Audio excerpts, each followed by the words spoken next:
الحمدللہ وحدہ والصلاة والسلام علی من لا نبی بعدہ۔ سامعین السلام علیکم ورحمۃ اللہ وبرکاتہ۔ سامعین، آج کا ہمارا وظیفہ ان خواتین و حضرات کے لیے ہے جو یہ کہتے ہیں کہ ہم اچھے عہدے پہ تھے، ہمیں نکال دیا گیا، اور وہ بھی بلا وجہ نکال دیا گیا، حسد کی وجہ سے نکال دیا گیا یا بدگمانی غلط فہمیوں کی وجہ سے نکال دیا گیا۔ تو یہ وظیفہ کریں، انشاءاللہ دوبارہ بحالی ہو جائے گی، دوبارہ وہ عہدہ مل جائے گا، وہ نوکری دوبارہ مل جائے گی انشاءاللہ۔ اسی طرح ڈسمس کر دیا گیا ہے تو بھی یہ وظیفہ کریں، انشاءاللہ بحالی کے اسباب پیدا ہو جائیں گے، اللہ تعالی حکام کے دل کو نرم کر دے گا اس عمل کی برکت سے انشاءاللہ۔ آپ کو باعزت روزگار ملے گا، وہ عہدہ واپس مل جائے گا۔ اسی طرح آپ کی خواہش کے خلاف آپ کو ٹرانسفر کرنا چاہتے ہیں، تبادلہ آپ کا کرنا چاہتے ہیں، تو بھی ٹرانسفر رک جائے گا انشاءاللہ۔ آپ جہاں تعینات ہیں وہیں انشاءاللہ کام کرتے رہیں گے۔ وہ عمل کیا ہے، کتنی تعداد میں پڑھنا ہے، کب پڑھنا ہے، اس کی وضاحت آگے چل کے کرتا ہوں۔ ہمیشہ کی طرح درخواست کروں گا کہ آپ خود بھی قرآن کریم پڑھیں، اپنے بچوں کو بھی صحیح حروف کے ساتھ قرآن پڑھائیں۔ قرآن کریم کی ایک آیت مبارکہ کا پڑھنا 100 رکعت نفل پڑھنے سے زیادہ افضل ہے۔ علم کا ایک باب سیکھنا 1000 رکعت نفل پڑھنے سے زیادہ افضل ہے۔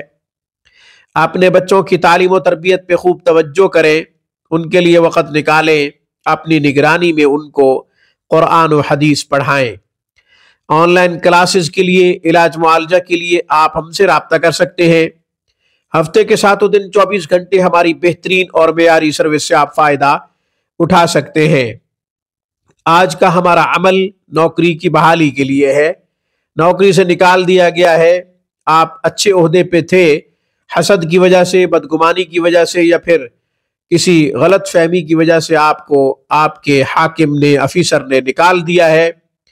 تو یہ وظیفہ کریں گے، 7 دن کریں گے تو انشاءاللہ آپ کو واپس بلا لیا جائے گا۔ پرائیویٹ سیکٹر میں کام کرتے ہیں یا پھر سرکاری نوکری ہے، آپ کو نکال دیا گیا ہے تو انشاءاللہ واپس بلا لیا جائے گا، دوبارہ بحالی ہو جائے گی۔ 7 دن روزے رکھیں، 7 دن روزے رکھیں، نفلی روزے رکھیں۔ اللہ تعالی نوافل سے بہت خوش ہوتے ہیں، چاہے وہ نفل نماز ہو، چاہے وہ نفلی روزہ ہو، نفلی صدقات ہو۔ اس لیے نفلی صدقات بھی کرنے چاہیے، نفل روزہ بھی رکھنا چاہیے، اور نوافل نماز کی عادت بھی ڈالنی چاہیے۔ اس سے قرب خداوندی ملتا ہے، اللہ تعالیٰ خوش ہوتا ہے۔ 7 دن روزہ رکھیں۔ جب آپ روزہ رکھ لیں، یعنی آپ سحری کر لیں، تو صبح کی نماز سے پہلے اذان کے بعد 2 رکعت سنت ادا کر لینے کے بعد آپ نے یا کبیر یا اللہ پڑھنا ہے 1100 دفعہ۔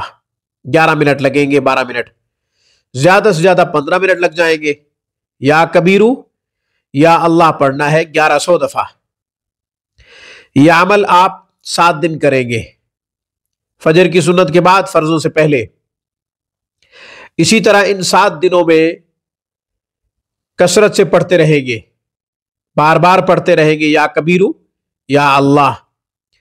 7 دنوں میں نتیجہ آ جائے گا، 1 ہفتے میں انشاءاللہ آپ کو واپس بلا لیا جائے گا۔ اللہ تعالیٰ سب کو اچھی روزی روٹی عطا فرمائے، آمین۔ وآخر دعوانا ان الحمدللہ رب العالمین۔